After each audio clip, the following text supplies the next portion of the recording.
Welcome back. Congress is sending President Obama $106 billion that will pay for the wars in Iraq and Afghanistan. Well, the legislation does not provide any money to shut down the president at Guantanamo Bay. The president wants Gitmo closed by January, but the White House is still trying to figure out what to do with the detainees still there. We do know that 2 of the Kuwaiti detainees will be heading back home. The other 2 will be tried in military courts here in the United States eventually.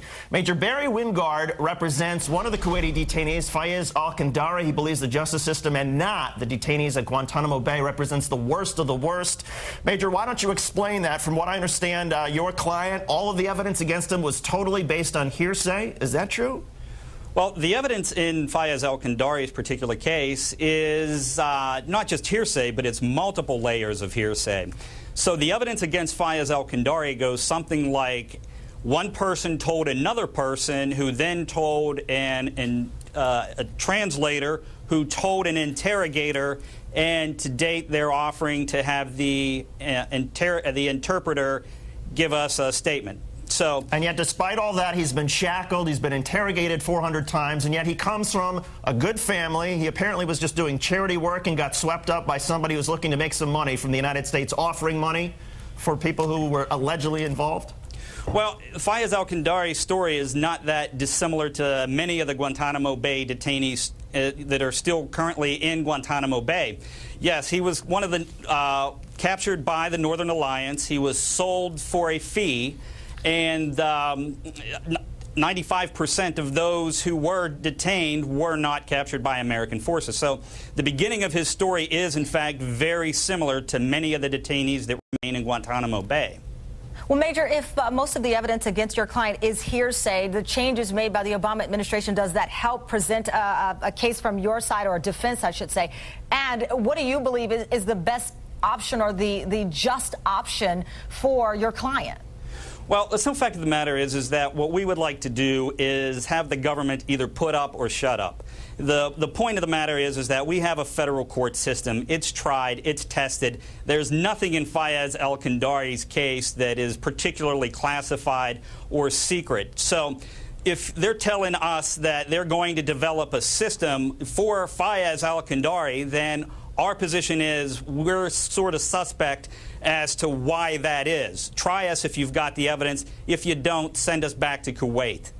Major, you've tried a lot of cases, perhaps maybe 100 cases or so in Baghdad. You've been a prosecutor. You've now, of course, been a defense attorney.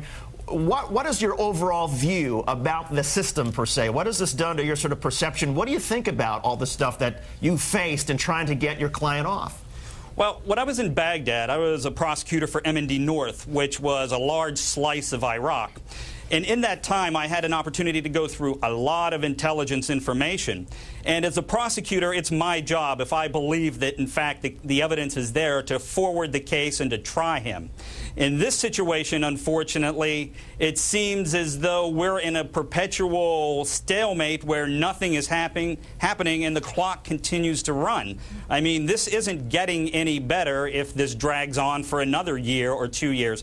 Fayez is still in the same jail cell that he was in for the past 7.5 years. It may not be the actual physical cell, but things haven't gotten better since the administration has changed. And we are really pulling for the administration to succeed.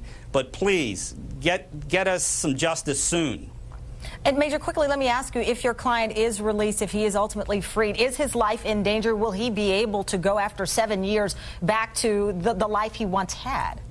Well, let me tell you, Kuwait and the United States are strong allies, and there's no doubt about that.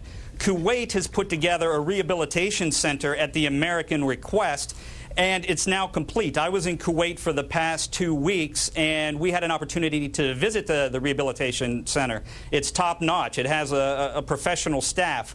Fayez al-Kandari harbors no ill will to any American, and he and I talk all the time, and it's his goal to go home, start a business, start a family, and put this behind him. Major Barry Wingard. Major, thank you so much. It's a tough story to hear, but it's an important one for all of us to hear, and we appreciate you coming on this hour. Hey, thank you, David.